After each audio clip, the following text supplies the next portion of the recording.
umaga mga hunter. Dahil malapit na mag-itlogan yung ating mga manok, ay naggawa tayo dito ng paitlogan na bago. Ito. So, ang sinalang po natin yung talisayin. Tapos yung mga mistisa kong inahin. Dalawa. Ayan. Ayun. O, itong talisayin natin ng gagahasa eh. O, kanina pag salang ko pa lang, hindi ko lang nakakuha na ng video, nakababa ka agad dito sa isa na to. So may paiklogan na rin doon. O, bahala na sila dyan. Hopefully makapagpalabas tayo dito ng maganda-gandang talisayan saka pula. So itong talisayin natin na to ay galing kay Ka-Hunter Fred Olimpiada. Nabulag nga lang yung isang mata na to, gawa ng nagkasipon, ay nagkaroon ng kulay puti sa mata. Nung tinanggal ko, wala na, hindi na siya nag-function, kaya nabulag siya. So pwede rin pangati ito mga Ka-Hunter kasi maliit lang. Ito yung ating bulik. Ayan.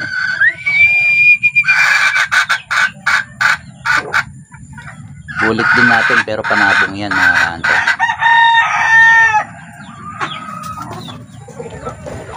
So ito pala yung ating ibinibreed sa Texas na kulay puti, si Kasipag. Sana mapisa yung iklog na to, magkaroon tayo ng kulay puti na mistisong labuyo. So bali 7 na yung iklog niya.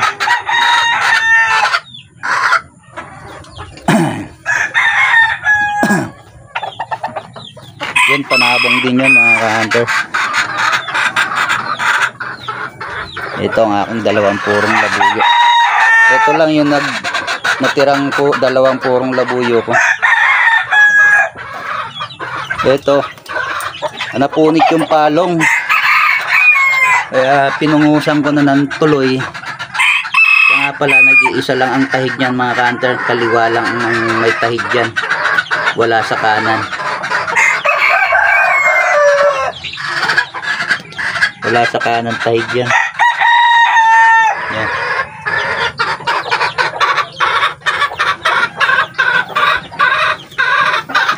At ito, naglilim-liman na yung ating mga inahin.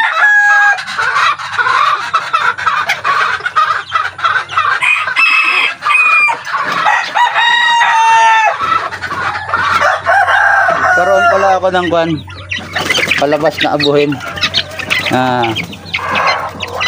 Ayan o, abuhin tandang ito, mana sa nanay. Ayan o,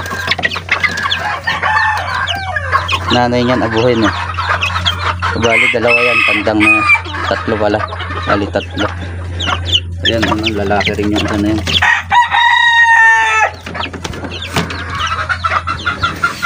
So sana kapagpalabas tayo ng maganda-ganda. Thank you for watching mga Ka-Hunter.